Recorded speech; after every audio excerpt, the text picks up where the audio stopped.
Ya son las 7 de la mañana con 33 minutos, continuamos en la ciudad y el mundo y vamos a abordar ahora un tema que ha sido noticia en los últimos días, pero que no es un fenómeno nuevo. Tenemos, pues yo diría, décadas padeciendo este problema. Se ha agravado, sí, en los últimos años, se ha disparado, se ha incrementado casi en 100% el robo de combustibles en México, el robo de gasolina y diésel que se registra en el país. Varias zonas de la República padecen esta problemática. El caso más marcado está en Puebla, en el llamado Triángulo Rojo, pero también ocurre en Guanajuato, también ocurre en Tamaulipas, también ocurre en varias, prácticamente en toda la geografía nacional donde pasan los ductos de petróleos mexicanos. Se da este robo que ha generado ya millonarias ganancias para las bandas que lo encabezan, algunas de ellas ligadas incluso con el crimen organizado.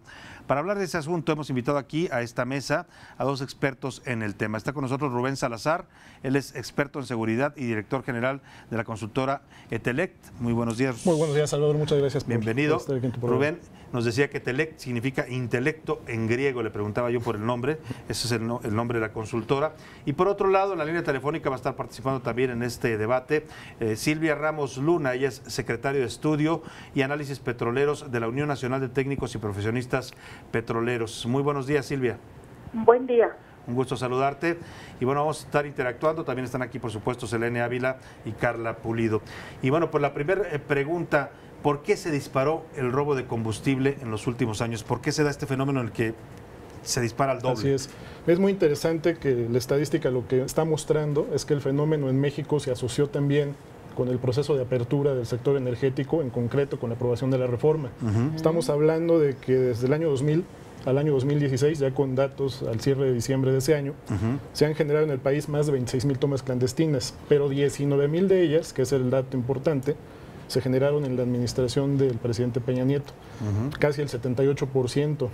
Entonces esto nos habla de que ha habido una reacción por lo menos de ciertos grupos de la delincuencia organizada a este proceso, puesto que el negocio petrolero es un negocio que ha sido muy rentable para diversos grupos, no solamente para el Estado mexicano como el actor dominante del sector, sino también por temas de corrupción que están asociados, que involucra tanto al Sindicato de Petróleos Mexicanos, a presidencias municipales, a corporaciones de seguridad, sobre todo el ámbito municipal. Que participan de esta industria ilícita. Un dato que, por ejemplo, se quedó muy al margen de la discusión de todo este problema hace 2 años, fue la detención, por ejemplo, de 2 mandos de la Secretaría de Seguridad Pública de Puebla.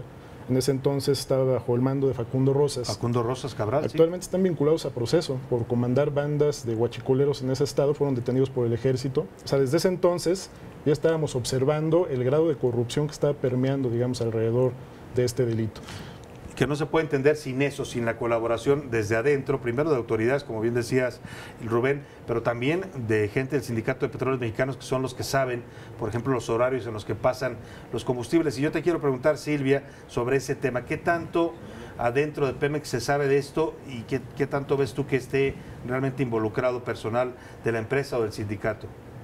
Bueno, pues obviamente que hay involucramiento del personal, de algún personal, ¿no? Yo creo que la mayoría de los trabajadores estamos fuera de eso, ¿no? Pero obviamente para que, como dicen ustedes, para que sepas si está pasando turbocina, diésel o gasolina, pues sí se necesita. Aunque el poliducto, hay que decir, el poliducto, tenemos más o menos 9,000 kilómetros de poliductos, pueden trabajar cualquiera de las 3 cosas. Los oleoductos trabajan crudo, eso es otra cosa, los gasoductos gas, ¿no? Pero el problema está en los poliductos y en cualquier momento a ellos les conviene tener turbocina, gasolina o diésel, ¿no? Claro, pero obviamente de los 3 es rentable.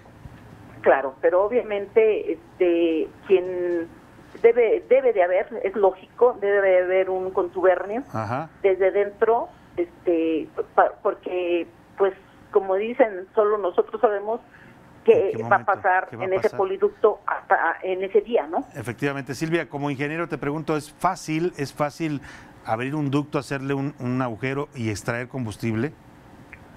Sí, era una situación es de riesgo, siempre ha sido, pero no es tan complicado.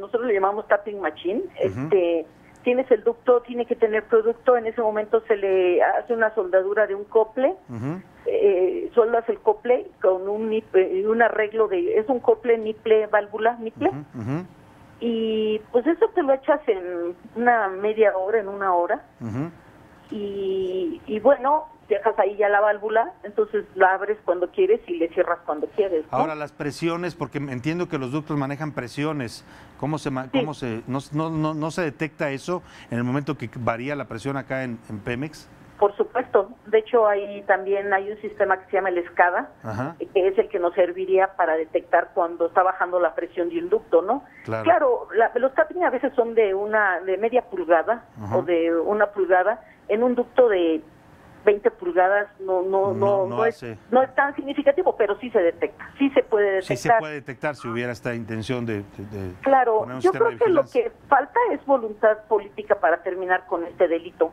Hay formas, hay técnicas para evitar el robo de combustible. Nosotros, por ejemplo, corremos diablos instrumentados, que son unos dispositivos que detectan poros, ¿sí? Entonces tendrían que correr estos diablos instrumentados para poder detectar dónde tenemos tapping machine que hicieron, ¿no? Hoyos por donde están sacando el combustible. Correcto. Ahora, también existe, por ejemplo, drones que pudieran ayudarnos a supervisar, a vigilar, pero sobre todo que la Sedena cumpliera con su obligación. A la Sedena se le paga por proteger los ductos de Pemex. Es parte de su responsabilidad, son de seguridad nacional, ¿no? No, pero se les paga. Claro, Pemex les paga una cantidad importante para que nos garanticen la seguridad de los ductos y no lo están cumpliendo. Ahora, entonces, dice Silvia, Rubén, y te pregunto, porque esto que dice ella es muy importante, se hace falta voluntad política. Y cuando llegabas te preguntaba yo, escuchamos esta declaración del presidente Peña Nieto decir, con bombo y platillo, anunciar que ahora sí vamos en contra de ellos. Parece que dolió mucho estas 4 bajas en el ejército del operativo en Puebla, pero ¿es posible acabar con este tema con una declaración? Mira, hay que revisar también los números. En el año 2016 se extrajeron ilegalmente alrededor de 24,000 barriles de diésel y gasolinas por día. Entonces estamos hablando que esto representa apenas el 2% de todas las gasolinas y diésel que se comercializan a diario en el país. 10%. 2%. Es muy poco. Pero si tú ya lo mides y lo comparas en términos del margen de utilidad que, por ejemplo, reciben las empresas concesionarias, alrededor de 70,000 millones de pesos es la utilidad que reciben las empresas al año. Lo que están recibiendo las organizaciones del crimen organizado por la venta en el mercado negro del combustible que roban asciende a casi 30,000 millones de pesos. Estamos hablando ya casi de una tercera parte, comparándolo con el margen de utilidad de las gasolineras que operan de manera legal. Eso es lo que lo vuelve ya un factor que está influyendo, por ejemplo, ya de manera importante en la política de precios. Entonces, ¿qué es lo que está haciendo el gobierno? Y ese es el punto más importante y es lo que observamos nosotros como consultores.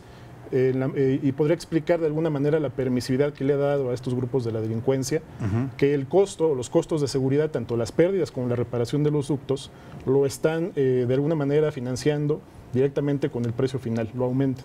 Entonces, con este pequeño margen, ellos todavía lo pueden manejar financieramente. Sería más costoso enviar fuerzas de seguridad, ¿no?, a toda la red de ductos, que son más de 14,000 kilómetros.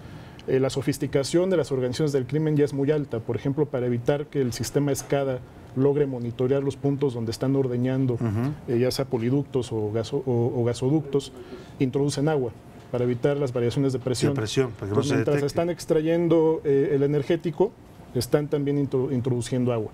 Entonces, de esta manera también, digamos, ya el nivel con el que están operando supera por mucho las propias capacidades institucionales. Y por el otro lado, los problemas, los riesgos que observamos en materia de integridad dentro de Petróleos Mexicanos también son muy elevados. Un dato importante, por ejemplo, es que en 2014 se habían realizado 1,300 detenciones de presuntos integrantes de estas bandas. Para este año, por ejemplo, cayó la cifra, se detuvo a menos de 600 personas. O sea, vamos para abajo en vez de aumentar. Rubén, cuéntanos, ¿y quiénes son los principales consumidores de esta gasolina? Exactamente, ¿dónde se comercializa este mercado negro? Porque pues alguien la vende y alguien la compra, ¿no? Claro que sí. Mira, de los 24,000 barriles que se extraen ilegalmente, aproximadamente 17,000 son de diésel, es lo que más se roba. Otros 7,000 son gasolinas, Magna y Premium. El principal consumidor del mercado negro es el sector transportista, históricamente. De hecho, el huachicol o los huachicoleros inicialmente eran transportistas que adulteraban el combustible para vender el combustible. De ahí viene la palabra huachicoleros. ¿no? Así es, de ahí viene. y más atrás, ¿no? Que era Claro. una bebida adulterada, Sí, una bebida con alcohol que se de caña. tomaba, ¿no? Ajá. Pero bueno, ahí surge en esa misma región, en Puebla, en el Estado de México, en Hidalgo, y actualmente ahora ya también se emplea el término para llamar así a los que están ordeñando los ductos de Pemex. Entonces ese es el principal consumidor. La principal zona de venta que nosotros empezamos a alertar hace 2 años era el mercado del centro del país, en concreto el Estado de Puebla. ¿Es ahí donde más? Sí, se porque ve ahí pasa el ilícito? poliducto más importante, Claro. el poliducto Minatitlán, México. Por eso es el triángulo más rojo atacado. del que Así se es, habla. en 5 municipios Ahora, de Puebla. una duda, ¿qué petróleos mexicanos al interior, quién sería la instancia encargada de detectar? Puede ser, esta llamada va enfocada además también a Silvia, quien la al pueda ingeniero Silvia. responder en ese sentido, porque no sé si el encargado tendría que ser el órgano interno de control, qué instancia, pero se supone que tendrían que detectarlo y dar vista al Ministerio Público. Entonces, hay una colusión, no nada más de los que soplan y dicen dónde está el ducto, sino de los que descubren que en puntos estratégicos se está robando el combustible y no hacen nada. ¿Qué área de petróleos mexicanos sería la encargada de detectar esto y dar vista a las autoridades? Tenemos que hacer una pausa, Silvia, pero esa pregunta es para ti. Si nos permites en la línea telefónica y volvemos de inmediato después de esta pausa, ¿te parece? ¿De acuerdo? Muchas gracias, Silvia. Vamos a una pausa y volvemos con este tema del robo de combustibles. ¿Se puede o no se puede combatir este delito? ¿Quiere hacerlo o no quiere hacerlo el gobierno?